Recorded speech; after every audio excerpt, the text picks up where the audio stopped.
Welcome back to Veda mini vlog. बाळ vegetable खात नाही याचं टेन्शन आहे, तर चला पाहूया 6 मंथ अँड 6+ मंथ बेबीसाठी मिक्स व्हेज खिचडी. मिक्स व्हेज खिचडीसाठी तुम्ही 1 बीटरूट, 1 टोमॅटो, 1 आलू आणि 1 गाजर घ्यायचं आहे. हे सर्व सामग्री घेऊन बीटरूट छोट्या छोट्या स्मॉल पीसमध्ये कट करायचं. त्याचप्रकारे टोमॅटो, आलू आणि गाजरचे छोटे छोटे पीस करायचे. बीटरूटमध्ये लोह, व्हिटॅमिन सी, पोटॅशियम आणि फॉलिक ॲसिड असते, ज्यामुळे बाळाचे हिमोग्लोबिन वाढते, पचन सुधारण्यास मदत होते व रोगप्रतिकारशक्ती वाढते आणि त्वचा आणि डोळ्यासाठीही ते चांगले असते. तसेच टोमॅटोमध्ये vitamin A, vitamin C, antioxidants असल्याने बाळाची हाडे व त्वचा विकासासाठी ते उपयुक्त असतात आणि रोगप्रतिकारशक्तीही वाढते व पचन सुधारते. गाजरामध्ये calcium, vitamin A, beta carotene, fibre असतात, ज्यामुळे बाळाची दृष्टी सुधारते, पचनसंस्था मजबूत होते, रोगप्रतिकारशक्ती वाढते, हाडाचा विकास होतो, दात येण्यास उपयुक्त ठरतात आणि बीटा कॅरोटीनमुळे त्वचेचे आरोग्य सुधारण्यास मदत होते.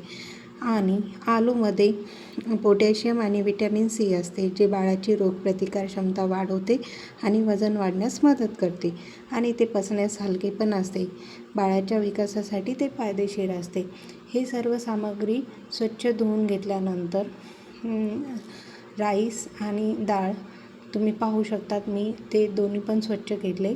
कुकरमध्ये 1 चम्मच तूप टाकल्यानंतर त्यामध्ये थोडेसे जिरे टाकून हे सर्व जे आपण व्हेजिटेबल कट केले आहेत त्यामध्ये टाकून घ्यावे. त्यानंतर राईस आणि डाळ जे आपण स्वच्छ पाण्याने धुतलेली आहे ती पण त्यामध्ये टाकावी.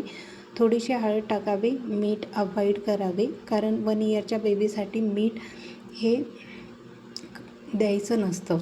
1 इयरच्या नंतरच्या बेबीसाठी तुम्ही मीठ देऊ शकता. व्हिडिओमध्ये दाखवल्याप्रमाणे कुकरची 2-3 शिट्ट्या झाल्यानंतर तुम्ही हे चेक करू शकता की खिचडी शिजलेली आहे का नाही.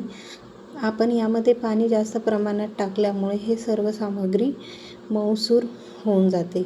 याला तुम्ही लहान बाळ असेल तर ग्राइंड करू शकता किंवा 6 मंथच्या ऑनवर्ड 1 इयरपर्यंत असेल तर चांगलं देऊ शकतात.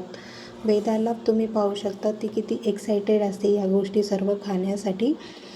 आजचा व्लॉग इथेच संपला. पुन्हा भेटूया नेक्स्ट व्लॉगमध्ये.